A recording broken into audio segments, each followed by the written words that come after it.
Bonjour à tous, bonjour à toutes, comment allez-vous? J'espère que vous allez bien par la grâce de Dieu, que vous avez passé une excellente journée. Pour ma part, ça a été. Et aujourd'hui, je suis heureuse de vous retrouver à travers cette vidéo pour partager avec vous la parole de Dieu.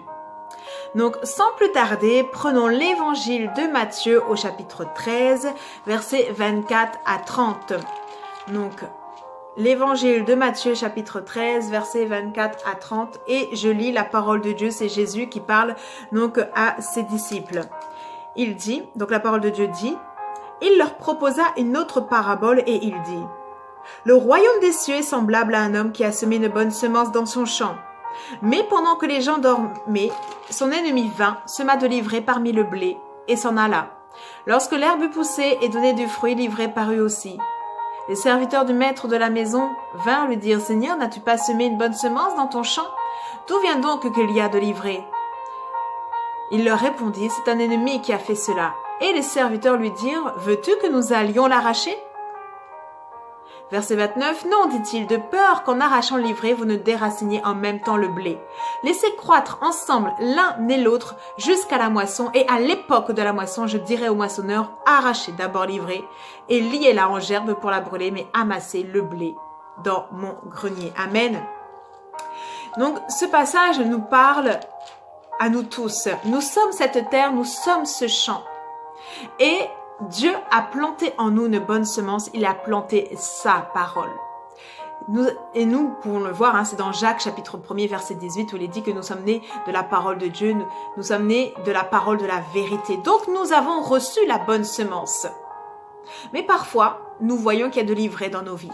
Parfois, nous voyons qu'il y a des situations qui sont très complexes. Il y a des traits de caractère où c'est très compliqué. On voit des situations, des complications qu'on n'arrive pas à nous débarrasser. Et pourtant, on dit, Seigneur, s'il te plaît, aide-nous. On fait ce qu'il faut, mais pourtant, la situation est là. La situation perdure. Il y a certains mauvais choix que nous avons faits et que nous subissons encore les conséquences. On pourrait dire comme les serviteurs au verset 28, « Veux-tu que nous allions arracher l'ivraie ?» Et pourtant, ce qui est intéressant, c'est de dire, c'est le verset 29 qui dit non en fait. Non, répondit le Seigneur, parce qu'en arrachant l'ivraie, on va déraciner en même temps le blé. Laissez croître l'ivraie et le blé en même temps. C'est intéressant parce qu'on pourrait dire, mais pourquoi en fait laissons-nous des situations qui ne glorifient pas Dieu dans nos vies? Pourquoi elles perdurent? Et pourtant la Bible dit, et je crois que c'est dans Corinthiens où c'est dit que parfois nos épreuves que nous traversons, ça va servir aussi à l'édification des autres. Parce que lorsque nous passons la vallée de l'ombre de la mort, nous devons aller chercher Dieu, nous devons aller dans sa présence, nous devons apprendre à connaître Dieu pour que le Saint-Esprit, pour que le Consolateur, pour que le Seigneur puisse se révéler à nous et qu'après nous, à notre tour, nous puissions aider d'autres. Parfois, il ne faut pas se précipiter à arracher l'ivraie de notre vie. Parfois, les situations que nous passons, Dieu les permet afin que nous soyons un sujet de gloire pour le Seigneur, mais aussi un sujet d'aide pour d'autres qui traversent peut-être les mêmes situations que nous. Amen. Donc, ne soyons pas dans la précipitation. Et en plus, il est intéressant de voir qu'il y a un temps où, bien sûr, Dieu retirera l'ivraie de nos vies. C'est le temps de la moisson. Qu'est-ce que le temps de la moisson? La moisson, c'est la maturité. C'est au moment où le blé devient mature. Où le blé, en tout cas, peut porter du fruit. Donc, nous aussi, nous devons arriver au stade de la moisson. Parce que si, en fait, nous arrachons l'ivraie trop tôt, nous risquons d'arracher le blé aussi. Si nous arrachons le blé en même temps que l'ivraie, cela signifie que le blé n'est pas assez enraciné dans nos vies. Nous devons donc enraciner la parole de Dieu dans notre vie. Nous devons la méditer. Il faut que cette parole soit enracinée en nous. Il faut que nous restions auprès d'un courant d'eau. Nous devons rester au pied du Seigneur pour nous laisser enseigner, pour nous laisser réellement restaurer. Il faut que nous restions au pied du Seigneur dans la parole de Dieu. Amen. La parole de Dieu doit remplir nos cœurs. Elle doit être enracinée en nous. Afin que lorsque l'ivraie sera arrachée, le blé ne soit pas non plus arraché et perdu. Amen. Nous devons donc aller à la maturité. Cela est très important. Si on arrache l'ivraie trop tôt, ce qui se passe également, c'est que tout comme ce passage dans la parole qui nous dit que lorsqu'une maison, on délivre la maison, il y a un esprit qui part, mais si elle n'est pas remplie de la parole de Dieu, il y a 7 autres esprits plus méchants qui arrivent et là, ça devient plus compliqué. Si nous arrachons l'ivraie trop tôt et que nous arrachons en même temps le blé, le terrain reste vide et c'est vraiment une porte ouverte à l'ennemi. Il ne faut pas qu'il en soit ainsi. Donc Dieu parfois préfère que nous restions avec l'ivraie jusqu'au temps de la moisson. Mais le temps de la moisson, c'est le temps de la maturité. Mais la maturité est une décision que nous devons prendre. Prenons ensemble Galates chapitre 4. Donc j'accélère un petit peu au vu du temps. Donc Galates chapitre 4. Donc ça c'est après les Corinthiens. Tac, tac. Galates chapitre 4, versets 1er et 2, la Bible dit « Or, aussi longtemps que l'héritier est enfant, je dis qu'il ne diffère en rien d'un esclave, quoiqu'il soit le maître de tout, mais il est sous des tuteurs et des administrateurs jusqu'au temps marqué par le Père. » Amen. Donc là, la Bible dit que l'enfant ne diffère en rien d'un esclave. L'enfant n'est pas quelqu'un de mature. L'enfant est immature.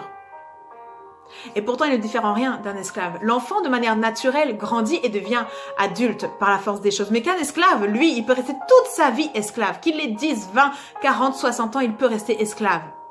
Ce qui veut dire en fait que si nous voulons aller à ce stade de la maturité, nous devons prendre cette décision de quitter l'enfantillage, comme il est dit dans 1 Corinthiens 13, verset 11, que quand j'étais enfant, je parlais comme un enfant, etc. Ce passage que l'apôtre Paul nous parle. Mais nous aussi, nous devons prendre la décision de quitter l'enfance. Nous devons prendre la décision de devenir des fils. Nous devons prendre la décision de devenir matures.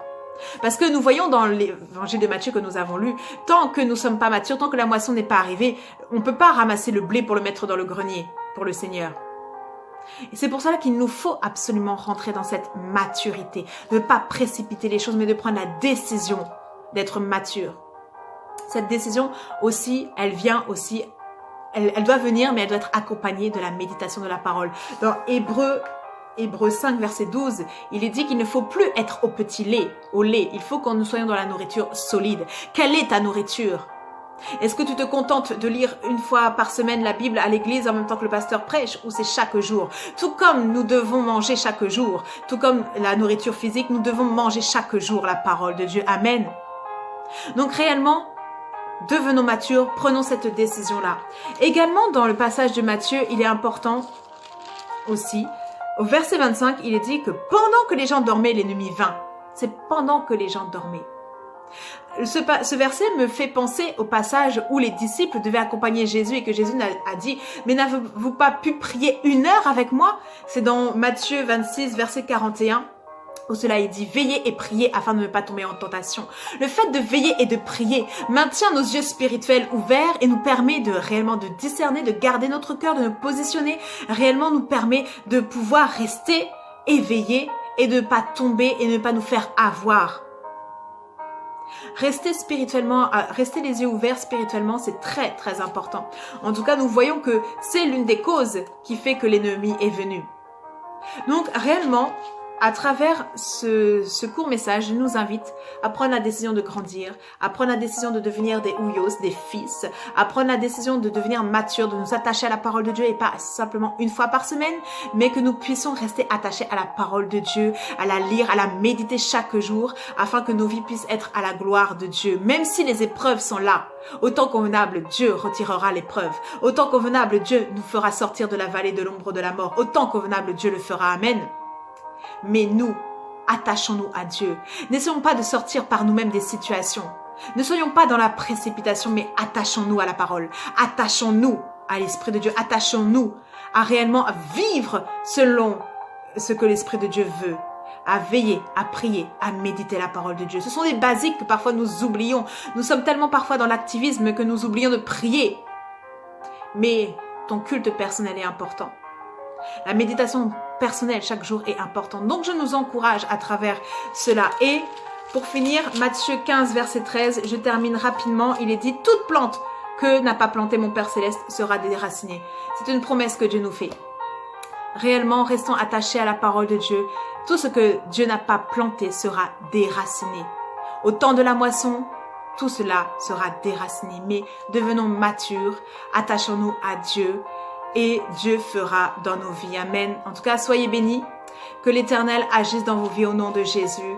Et réécoutez cette vidéo, qu'elle vous fasse du bien. Laissez l'Esprit de Dieu vous parler et assurément votre vie sera transformée. À très bientôt.